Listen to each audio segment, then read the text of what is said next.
തേന്മാവിൻ കൊമ്പത്ത് കൊതിച്ചതും വിധിച്ചതും June 29 മുതൽ എല്ലാ ദിവസവും രാത്രി 9 മണിക്ക്. സ്വന്തം വീട്ടുകാരെ ചതിച്ച് വാക്കുറപ്പിച്ച കല്യാണവും മറന്ന് എന്റെ മോന്റെ പിന്നാലെ ചാടി പോന്നത് അവള്. അല്ലെങ്കിൽ തന്നെ അവളെ അന്വേഷിച്ചു വരാൻ നിങ്ങൾ അവളുടെ ആരാ?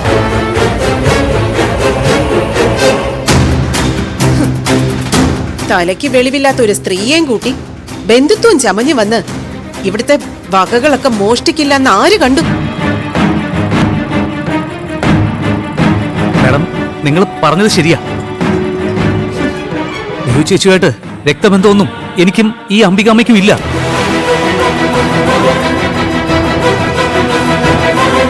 പക്ഷെ അംബികാമ്മയ്ക്ക് ദേവു ചേച്ചി സ്വന്തം മോളെ പോലെയാ.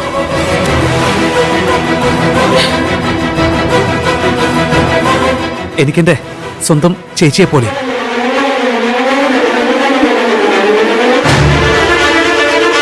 ആ സ്നേഹബന്ധത്തിന്റെ പുറത്താ ദേവു ചേച്ചിയെ കാണാൻ ഞങ്ങൾ ഇത്ര ദൂരം കഷ്ടപ്പെട്ട് വന്നത്.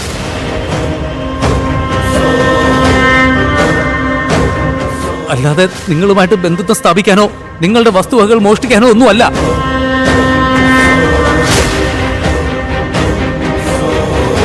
ഞങ്ങൾ ഇവിടെ സ്ഥിരതാമസത്തിന് വന്നതുമല്ല.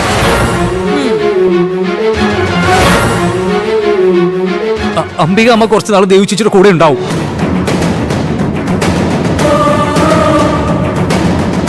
ഞാൻ ഇന്ന് എന്നെ മടങ്ങും. അതെ, പോകുമ്പോ ആ ഊമ പെണ്ണിനെ കൂടി കൊണ്ടുപോയാ അത്രയും ഉപകാരം. നിങ്ങളെന്താ ഇങ്ങനെയൊക്കെ സംസാരിക്കുന്നത്? നിങ്ങളുടെ മകൻ താലി കെട്ടിക്കൊണ്ടുവന്ന പെണ്ണല്ലേ ദേവൂട്ടി? ആര് കെട്ടി? പെറ്റ തള്ളയും വീട്ടുകാരും പറയാതെ അവൻ എന്തെങ്കിലും മണ്ടത്തരം ചെയ്തതിന് അതൊരു അവകാശമാക്കി മാറ്റാന്നൊന്നും ആരും വിചാരിക്കണ്ട.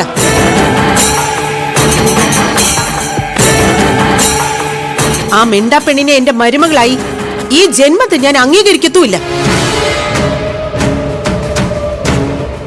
ഓ, അപ്പോ ദേവു ചേച്ചിയെ മരുമോളായിട്ട് അംഗീകരിക്കാൻ മനസ്സിലെന്നാണോ നിങ്ങൾ പറഞ്ഞു വരുന്നത്? അതെ.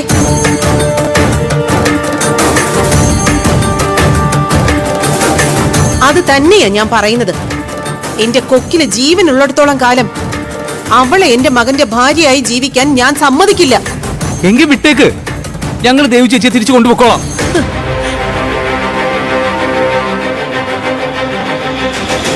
ഇഷ, അതിനുള്ള അവകാശം നമുക്കില്ല.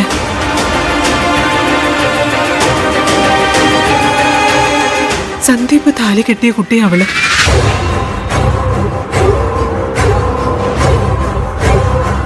ഇവർക്കത് അംഗീകരിക്കാൻ കഴിയില്ലെങ്കിലും സന്ദീപിന് ദേവൂട്ടി ഭാര്യ തന്നെയാണ്.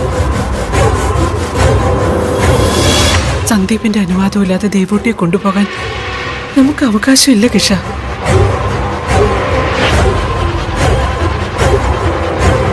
അങ്ങനെ ചെയ്യുകയരുത്.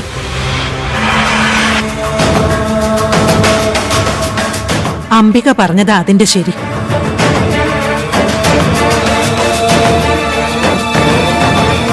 എങ്കിൽ നോക്കിക്കോ, ഈ വ്രതം അവസാനിക്കുന്നതിന് മുൻപ് എന്റെ മോനെ കൊണ്ട് തന്നെ ഞാൻ അവളെ വേണ്ടെന്ന് പറയിപ്പിക്കും.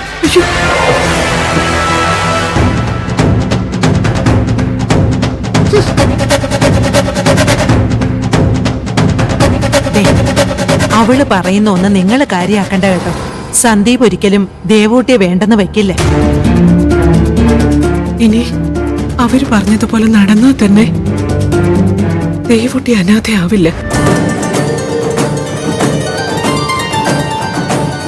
സാക്ഷാൽ മൂകാംബിക അമ്മ അവളെ കാത്തോളും. മുത്തശ്ശി, സാരല്ല കേട്ടോ. അവര് ഞങ്ങളെ പറഞ്ഞെന്നോർത്ത് മുത്തശ്ശി വിഷമിക്കണ്ട. ഒന്നും ദേവി ചേച്ചി അറിയുകയും വേണ്ട. കിഷ, നമുക്ക് പോകാം മോനെ.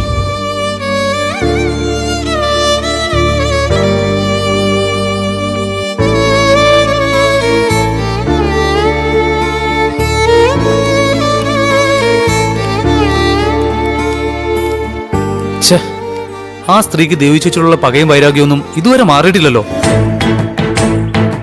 അവര് പിന്നെ ദേവൂട്ടിയെ സ്വീകരിച്ചെന്ന് സന്ദീപ് നമ്മളോട് പറഞ്ഞതോ? നമ്മളെ വിഷമിപ്പിക്കേണ്ടെന്ന് കരുതിയിട്ടായിരിക്കും സന്ദീപേട്ടൻ അങ്ങനെ പറഞ്ഞത്. എന്റെ ബലമായ സംശയം